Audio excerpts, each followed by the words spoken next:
All right, here we go. Welcome into the 49ers Report by Chat Sports. Chase Sr. here with you. Hope all of the faithful is having an absolutely fantastic week. And we have another great show on tap for you today. Going to take a look at how the 49ers can improve this roster, especially at some of the areas of need where they're lacking depth right now. At offensive tackle following that Trent Williams injury, and at running back given the slew of injuries, not just this year, but all throughout Kyle Shanahan's tenure. No matter where you are or how you're watching, appreciate all of you for making today's show a part of your day.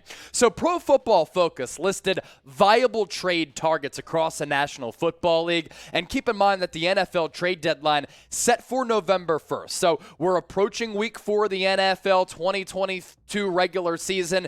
And there's a little bit of time up until that point. But injuries happen every single week, as evidenced by what the 49ers have dealt with over the last couple of weeks. And there are two particular positions of need that I certainly want to talk about on the program today. And luckily for San Francisco, some viable candidates out there at offensive tackle and running back. So stay tuned for those breakdowns. Good news is here, though, for the 49ers defense. Reinforcements are on the way, which is really good news for this football team. Jimmy Ward, Jason Verrett, they started the season on IR. That means that they had to miss the first 4 games of the season. But after Monday Night Football against the Los Angeles Rams, they're eligible to practice, and all signs do indicate that they can get back on the practice field soon. How soon will it be? We'll see after the 49ers hopefully take down the Los Angeles Rams. And can you imagine how much better this defense can be with Jason Verrett just as a backup cornerback? Last year we had to watch and witness Drake Kirkpatrick and Josh Norman. Jason Verrett, even though he's coming off the ACL, a really good backup option. And then Talanoa Hufanga has been arguably the best safety in the NFL, and that's not with Jimmy Ward. And the 49ers defensive rankings, second in yards per game allowed, first in pass yards per game, fourth in rushing yards, and they're giving up just north of 12 points per game, and that number somewhat skewed because of that blocked field goal in week 2 against the Seattle Seahawks. So now Jimmy Ward and Jason Verrett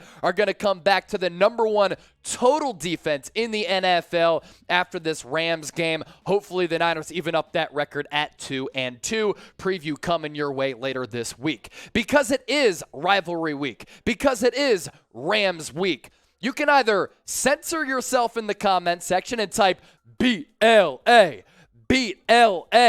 or if you want to go about it with some vigor and you want to be aggressive, type FLA in the comment section. The defending Super Bowl champions, forget about it. I don't think they've been impressive up to this point this year. San Francisco needs a dub. Hit that comment section up right now.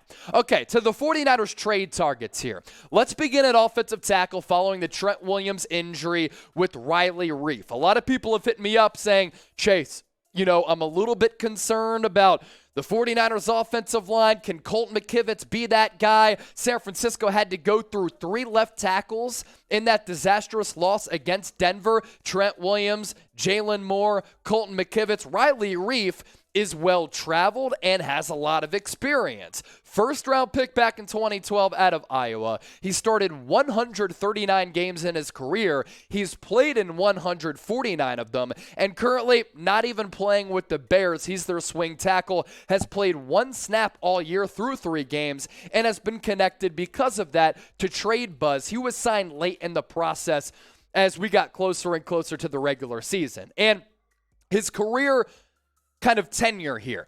Played with the Detroit Lions. That's where he was drafted in the first round out of Iowa from 2012 to 2016. Goes to the Minnesota Vikings. He's there for a few years. Last year was with the Cincinnati Bengals en route to the Super Bowl, but that offensive line was not good. And then with the Bears this year, wouldn't surprise me at all if he ends up getting dealt. Will the Niners make a call? We'll see. Here's what he did last year. Obviously, his career is starting to come to a close, and that's why he was available on the free agency market with the regular season right around the corner back several weeks ago. But last year he played a lot. 711 snaps, 422 pass blocking snaps, only 1 penalty, pretty good. 4 sacks allowed, not great. 3 hits allowed. A lot of pressures in there. I believe that figure was at 17, but solid numbers for Riley Reiff, at least at the very least from an experience standpoint. Now, here's what's of note. All 711 snaps last year for Riley Reiff came at right tackle, but he has played a lot of left tackle in his career, so he can play both. So if Mike McGlinchey goes down, if one of your backups doesn't play well, like a Colton McKivitz or a Jalen Moore, or they go down, he can be a swing tackle and play on both sides. That's what that swing tackle means. And Colton McKivitz looks as though he's going to get the start on Sunday. Jalen Moore only played 4 pass blocking snaps, gave up 2 pressures while he was in for that short amount of action. The Niners like him more as a guard, and we saw that on Sunday Night Football. He's better as a guard than a tackle, and Colton McKivitz knows this offense well. He'll be starting in place of Trent Williams, at least for the foreseeable future. What do you think, faithful? Want to hear from you in the comment section right now. Evaluate this offensive line. Evaluate the player that is Riley Reiff. Should the Niners make a move for him? Won't cost much at all. T for trade, P for pass. While you're down there, make sure you subscribe to the channel, because if the Niners do make a trade, when they make a signing, anytime there's big buzz out there, we have you covered with the video. And shoot, even if it's just news and rumors, we put videos out on a daily basis. Live shows, watch parties, news, rumors, analysis. We do it all here on the 49ers Report. Join the faithful family by hitting that red subscribe button down below. Speaking of this game, on Monday Night Football against the Los Angeles Rams, going to be the second home game for San Francisco. They're 2.5-point favorites. We'll see if that line fluctuates throughout the week. The over-under at 42. These NFC West rivalry games, they never have that high of an over-under because they're always physical matchups. If you want to bet on this game, make sure you do so with our sportsbook partner, BetUS, offering that 125% deposit bonus. The bosses are telling me that if the Niners win this week, we might do one of those free jersey giveaways again if you sign up with BetUS, so keep an eye out for that. In the meantime, chatsports.com/49bet, promo code Niners125.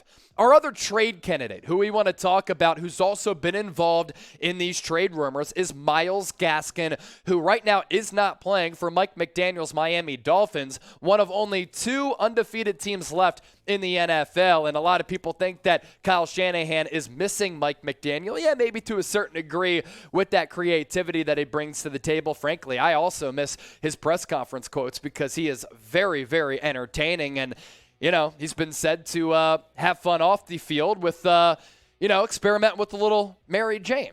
What will the running back rotation look like for San Francisco for this game against the Rams? So that's why Myles Gaskin is a trade candidate for the Niners, because they're somewhat thin in this backfield right now. Kyle Shanahan said the other day that if Tevin Coleman was able to play in Denver, he would have, but he suffers from sickle cell. That's why he was not active. But if it was anywhere else, he probably would have played and been the running back too. So does that mean that Jeff Wilson will be RB1, Tevin Coleman RB2, Jordan Mason as that RB3? He got 1 carry, had 7 yards last week in week 3. And then you're looking at, okay, is it going to be Marlon Mack who gets elevated to the active roster? Are they only going to go with 3 backs because Deebo Samuel can also play back there?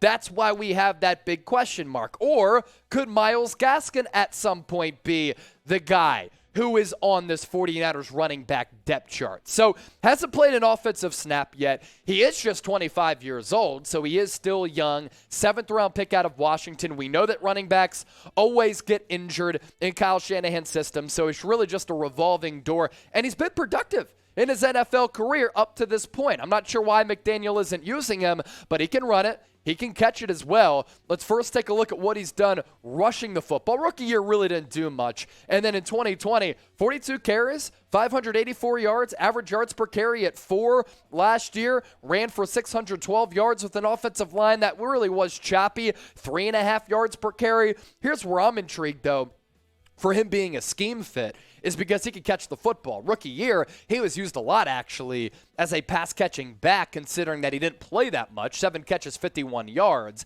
And then in year 2, 41 grabs for a running back is actually a lot. 9.5 yards per catch. And then last year, 49 catches. So he was involved a lot in that pass game, but the quarterback situation wasn't good. Offensive line situation wasn't all that good either. And as you can see, because of that, average yards per catch did go down to 4.8. But you scheme them open in this offense. We saw Shanahan scheme guys open frequently against the Broncos on Sunday Night Football. It's just Jimmy Garoppolo either not seeing it or not making the throw or being inaccurate with those throws or too late. And I kind of am intrigued with Myles Gaskin as a trade candidate. So what do you think? Do the Niners need to upgrade at running back? You let me know right now. Let your voices be heard. Be John Lynch. Y for yes, N for no. Sound off with what you believe and what you think about this team down in the comment section. As always, appreciate all of you for tuning in. Obviously, we like to have fun and keep it light, but also we give you news, rumors, analysis, and really good football talk because I want to inform you, also entertain you. So hit that red sub button for more videos like this on the daily basis.